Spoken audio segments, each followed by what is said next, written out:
Millions of Texans are expected to hit the highway for the 4th of July. And along with wet roads, there's a risk for drunk drivers. According to the National Highway Traffic Safety Administration, 201 people died in drunk driving crashes during the 4th of July weekend back in 2020.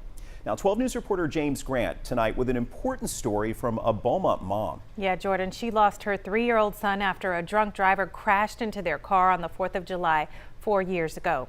James, what's her message tonight?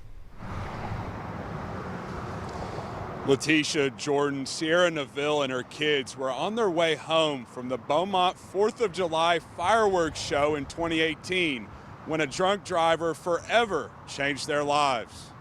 It's not easy, especially losing a child to someone else's actions you had no control over. It will be 4 years this July 4th since Sierra Neville's 3-year-old son Landon was killed after their car was hit by a drunk driver on Franklin Street in Beaumont. She says the man behind the wheel was speeding, ignoring multiple stop signs, and was drunk behind the wheel. I just saw this light just come and the vehicle started spinning and all kind of stuff. Neville survived the crash, and so did her daughter Amari, who was 2 at the time. Amari suffered brain injuries but eventually recovered, but little Landon didn't make it. This time of the year is just hard for me. I try to remain strong, but at the same time it's a trigger, so I do get weak around this time. Casey Harris with Mothers Against Drunk Driving says sadly Neville isn't alone in her grief. She lost her brother to a drunk driver in 2011 and wants you to hear this warning. The average DWI cost about $15,000.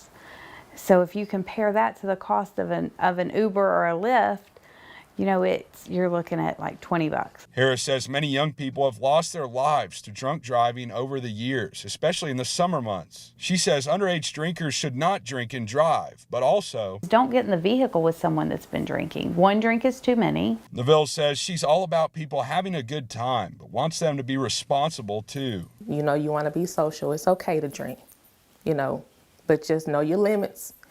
Definitely don't get behind the wheel. Orlando Morris was convicted of drunk driving charges and is serving an 18-year prison sentence for killing Landon.